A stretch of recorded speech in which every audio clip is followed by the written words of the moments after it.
நீங்கள் பார்த்துக் கொண்டிருப்பது உங்கள் விஜய். नामदेव गीत नगरी प्रेम भरना पांडुरंगा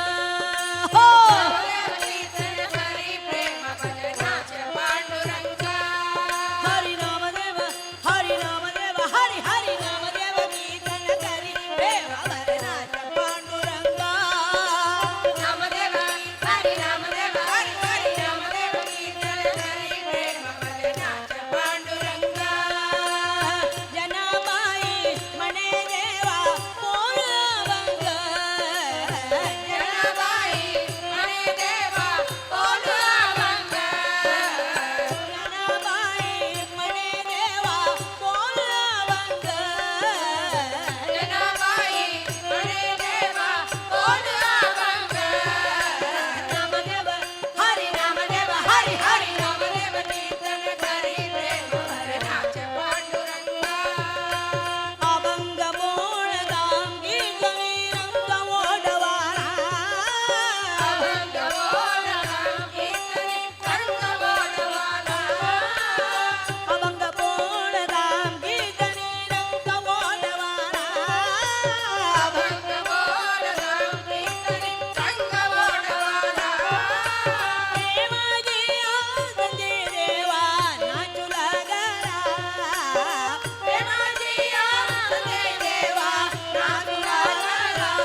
வாடினேன் வாடி வருந்தினேன் மனத்தால் பெருந்துயர் இரும்பையில் பிறந்து கூடினேன் கூடி இளையவர் தொம்மோடு அவர் தரும் கலவியே கருதி ஓடினேன் ஓடி உய்வதோர் பொருளால் உணர்வெனும் பெரும்பதம் தெரிந்து நாடினேன் நாடி நான் கண்டு கொண்டேன் நாராயணா என்னும் நாமம் என்று பாடினார் திருமங்கையாழ்வார்.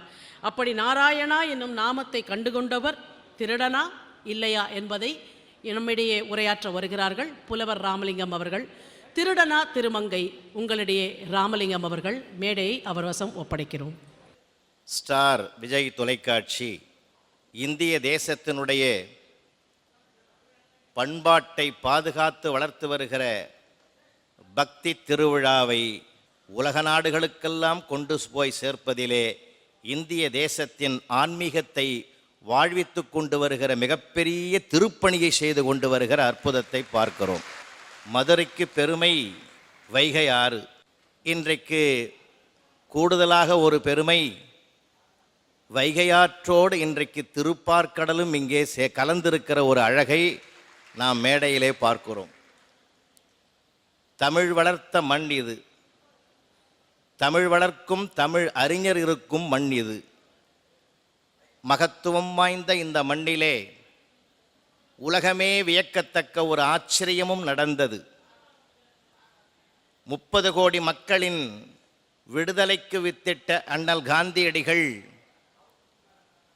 தன்னுடைய கோட்டையும் சூட்டையும் துறந்து மேலே ஒரு அங்கி கீழே ஒரு அங்கி என்று ஈரங்கியோடு இந்திய தேசத்தின் விடுதலைக்கு நான் ஒரு கூலியாளாக புறப்படுகிறேன் என்று தன்னை மாற்றிக்கொண்ட மகத்துவம் நிறைந்த மண் இந்த மண்.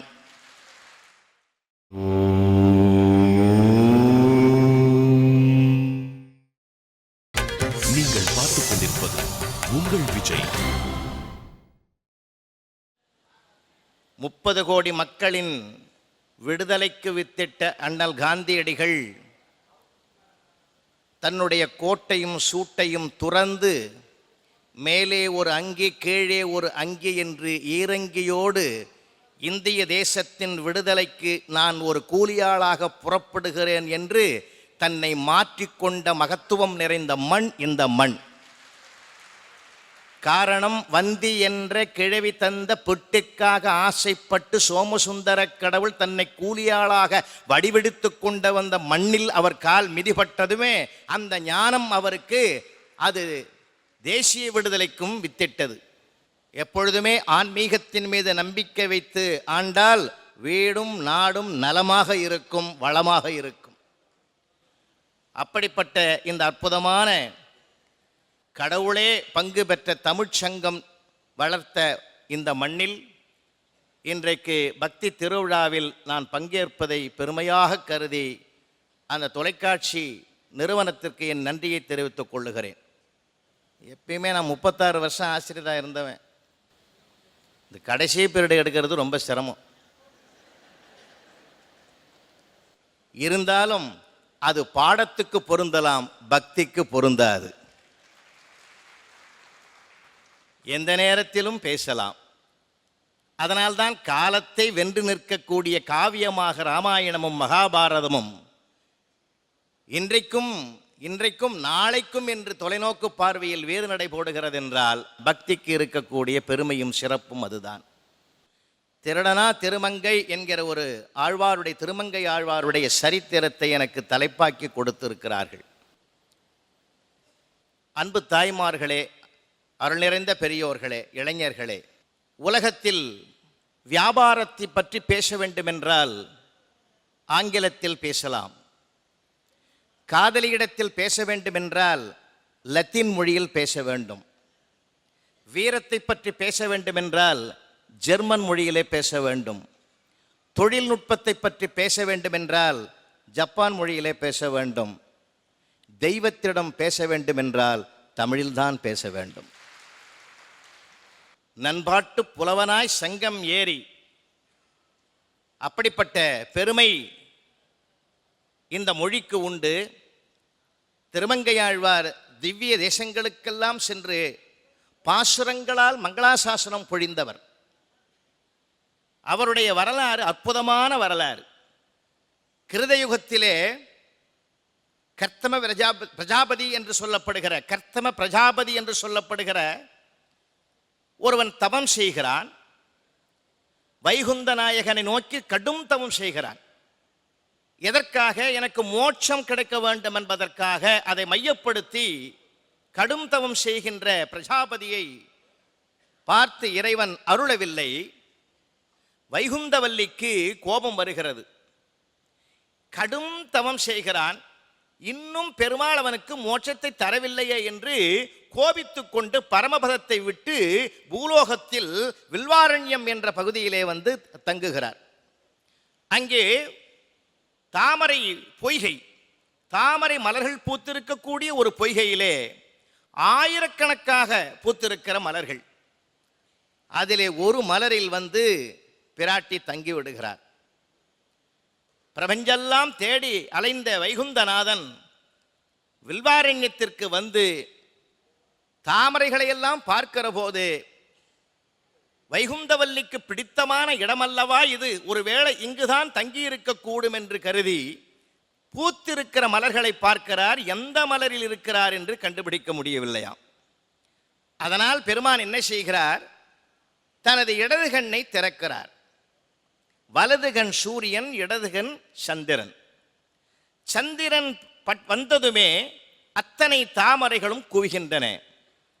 பெருமக்களே, ஆயிரம் ஆயிரம் இயற்கை தாமரைகள் குவிந்தன. திருமகள் வேற்றிருக்கிற அந்த தாமரை மட்டும் குவியவில்லை. இருப்பதை கண்டார் பெருமான், அரவணைத்தார். இருவருமாக சேர்ந்து பிரஜாபதிக்கு ஒரு வரம் தந்தார். நீ கலியுகத்தில் மோட்சம் பெறுவாய் என்று அனுப்பினார். 4 யுகத்திலும் பிறந்து பிறந்து பிறந்து 3 கிருதயுகம், திரேதாயுகம், துவாபர யுகம், கலியுகம் என்று 4 உலகத்திலும் பிறவி எடுத்து கலியுகத்தில் மோட்சத்தை அடைந்தவர்தான் திருமங்கை ஆழ்வார். 4 யுகத்திற்கும் பெருமையான ஒரு சிறப்பு உண்டு. கிருதயுகம் என்பது தேவர்களுக்கும் அசுரர்களுக்கும் வெவ்வேறு உலகத்தாருக்கு சண்டை நடந்தது. திரேதாயுகத்திலே ஒரு நாட்டுக்கும் இன்னொரு நாட்டுக்கும் சண்டை நடந்தது, ராமாவதாரம்.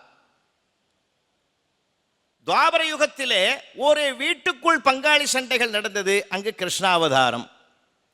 கலியுகத்தில் ஒரு மனிதனுக்குள்ளே சண்டை நடந்து கொண்டிருக்கிறது, நாம் வாழுகிற கலியுகம் இது. இப்ப இவன் ஈடேற வேண்டும் என்றால் அவன் எப்படியெல்லாம் செயல்பட்டால், எப்படியெல்லாம் பக்தி மார்க்கத்தை பயணம் செய்தால் இறைவனுடைய அருளுக்கு பாத்திரமாகி மோட்சத்தை அடையலாம் என்பதை நிகழ்த்தி காட்டிய பெருமை திருமங்கை ஆழ்வாருக்கு உண்டு.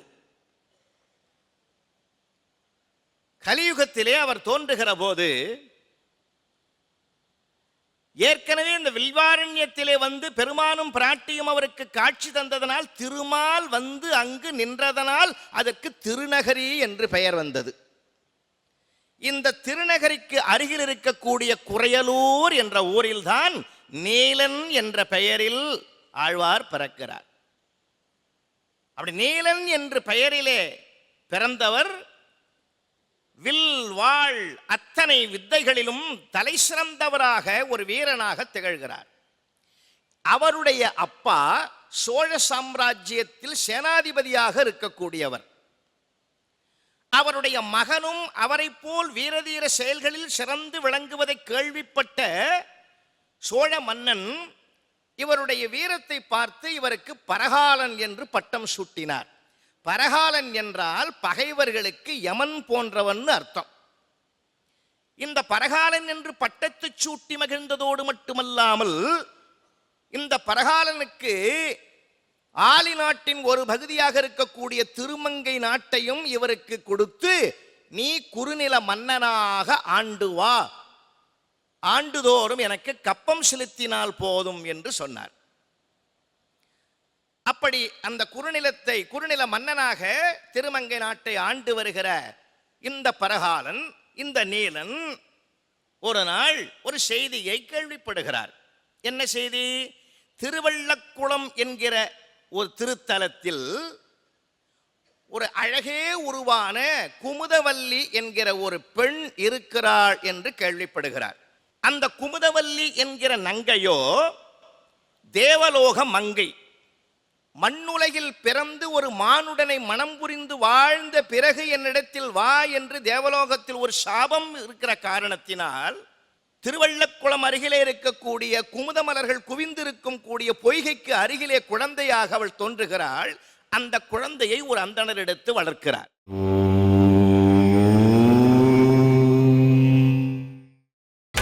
நீங்கள் பார்த்துக் கொண்டிருப்பது உங்கள் விஜய். பருவம் எய்தி அந்த பெண்ணை மணந்து கொள்வதற்கு பல பேர் போட்டி போடுகிற போது ஒரு நாள் திருவள்ளக்குளம் சீனிவாச பெருமாள் சன்னதியிலே குமுதவல்லியை பார்க்க நேரிடுகிறது பரகாலனுக்கு. இவளைத்தான் நான் திருமணம் செய்து கொள்வேன் என்று மனதிலே உறுதி கொள்கிறார். அருமை பெரியோர்களே, இந்த உறுதி செயல்படுத்தப்பட வேண்டும் என்று விரும்புகிற அந்த பரகாலன் செய்தியை அந்த பெண்ணிடத்தில் தெரிவிக்கின்றார். குமுதவல்லியோ குனிந்த தலை நிமிராமல் ஒரு செய்தியை முன்வைக்கின்றார். ஐயா, எனக்கு என்று ஒரு விரதம் இருக்கிறது. நான் யாருக்கு ஆட்பட வேண்டும் என்று விரும்புகிறேன் தெரியுமா? உடலில் 12 இடங்களிலே திருமண் காப்பிட்டு கொண்டு ஓம் நமோ நாராயணா என்ற 8 எழுத்து மந்திரத்தை உச்சரிக்கும் ஒரு ஸ்ரீ வைஷ்ணவனுக்குத்தான் நான் வாழ்க்கைப்படுவேன் என்று விரதம் எடுத்திருக்கிறேன்.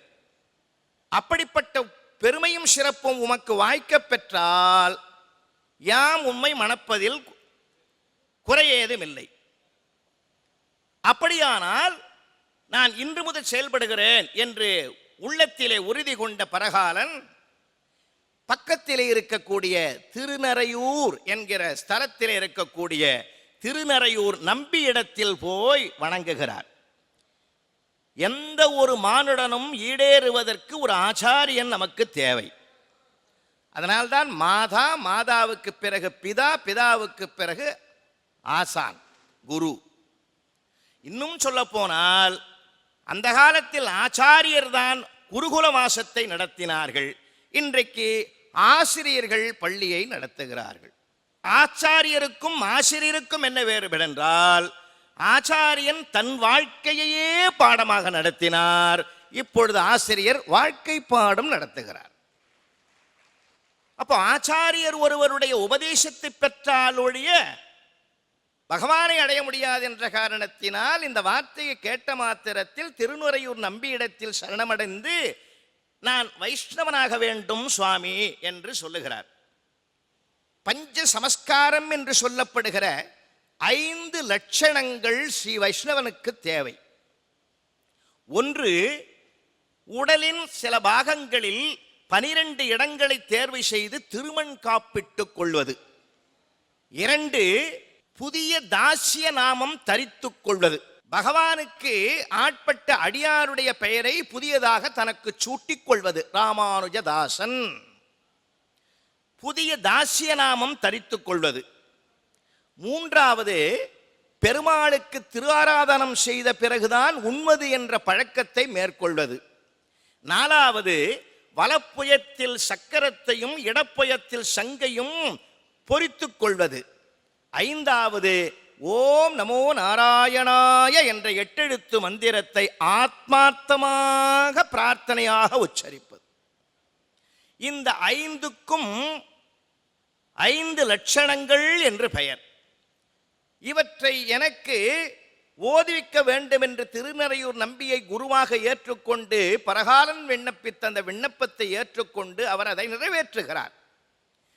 குமுதவல்லி இடத்திலே ஓடி வந்து நான் ஸ்ரீ வைஷ்ணவனாகிவிட்டேன் என்று சொல்லுகிறார். மகிழ்ச்சி. இன்னும் 2 செய்திகள் நான் முன்வைக்கிறேன்.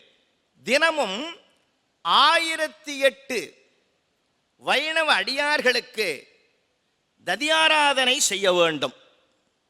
ததி என்றால் அடியார்கள், ஆராதனை என்றால் அவர்களுக்கு திரு அமுது கொடுக்க வேண்டும். தினந்தோறும் 1008 வைணவடியார்களுக்கு ஆராதனை செய்ததோடு மட்டுமல்லாமல் அவர்களுக்கு திருப்பாதை சேவை செய்து அந்த தீர்த்தத்தையும் சாப்பிட வேண்டும். ஓராண்டு காலம் இதை நீங்கள் நிறைவேற்றினால் யாம் உம்மை மணப்போம் என்று குமுதவல்லி சொல்லுகிறார். அன்று முதலே 1008 வைணவ அடியார்களுக்கு திருஅமுது படைக்கக்கூடிய ஒரு அற்புதமான திருத்தொண்டை கையிலே எடுத்துக் கொள்கிறார். அதை இடைவிடாமல் செய்கிறார். தமிழிலே ஒரு எண்ணுக்கு ஒரு பெருமை உண்டு. 108 என்றால் திவ்ய தேசங்கள் 108. இந்த பூ உலகத்தில் 106 திவ்ய தேசங்கள் உள்ளன. திருப்பார்க்கடலும் வைகுந்தமும் சேர்த்தால் 108 தெய்வீக திருத்தலங்கள். 108 நாமாவளிகளை சொன்னால் நமக்கு நேர்ந்த ஆபத்து நீங்கும் என்று நம்முடைய பெரியவர்கள் அனுபவித்து நமக்கு தந்திருக்கிற மிகப்பெரிய ஆன்மீக உண்மை. ஆபத்துக்கு உதவி செய்து 108 நாமாவளிகள். அதனால்தான் அவசரத்துக்கு உதவி செய்கிற ஆம்புலன்ஸுக்கு 108ன்னு பேர் வச்சிருக்கோம். 1008 என்பது விஷ்ணு சகஸ்ரநாமம். 1008 பீஷ்மர் உச்சரித்து சொன்ன பெருமைக்குரியது. ஒருவேளை அதை அடிப்படையில் வைத்த 1008 சகஸ்ரநாமத்துக்கும் ஒவ்வொரு அடியாராக தேர்வு செய்து குமுதவல்லி சொன்னார்களோ இல்லையோ. அண்டங்கள் 1008 என்று சொல்லுவார்கள், 33 தேவர்கள் என்று சொல்லுவார்கள். 1008 அண்டங்களுக்கும் சார்பாக ஒரு புண்ணியம் சேர்க்கிற வகையில் திருமங்கையாழ்வார் செயல்படுவதற்குரிய வார்த்தையாக அது வந்ததோ என்னவோ தெரியாது. தினந்தோறும் 1008 அடியார்களுக்கு திருவமுது படைத்து அவர்களுக்கு பாத சேவை செய்து அதை அந்த தீர்த்தத்தை பருகி அந்த புனிதமான தொண்டிலே பழகி வருகிறார். பெருமக்களே, பகவானும் பாகவதம், இன்னும் சொல்ல போனால் பகவானே கூட பாகவதரை பெருமைப்படுத்துகிற சிறப்பெல்லாம் நம் பாரதத்தில் பார்க்கலாம். மகாபாரதத்தில் ஒரு இடம், பகவான் துரியோதனனுக்கு படைத்துணை அழைக்க வந்த போது ஒரு சத்தியம் செய்தார். பகவானை வேண்டியவன் அர்ஜுனன், படைகளை வேண்டியவன் துரியோதனன். அப்போ ஒரு சத்தியம் பண்ண சொன்னான் துரியோதனன், போர்க்களத்தில் நான் படை தொட மாட்டேன், எந்த படைக்கருவிகளும் தொடமாட்டேன்னு சத்தியம் பண்ணு. அப்படி ஆகட்டும். ஆனால் துரோணரை வீழ்த்துவதற்கு தருமரை பொய் சொல்லுகிற போது அஸ்வத்தாமா அதகுஞ்சரகா என்கிற வார்த்தையை நீ சொல்லவும் போது அஸ்வத்தாமா அப்படின்னு அவர் சொல்ற போது அதகுஞ்சரகா என்ற வார்த்தை வருகிற போது பெருமான் சங்கை எடுத்து முழங்கிறார். துரோணர் காதல அஸ்வத்தாமான்னு விழுந்தது. விழுந்த உடனே தான் மகன் போயிட்டானோன்னு அதிர்ச்சி அடைந்தார். அர்ஜுனன் அம்பு போட சொல்லி அவர் கதையை முடிச்சார்.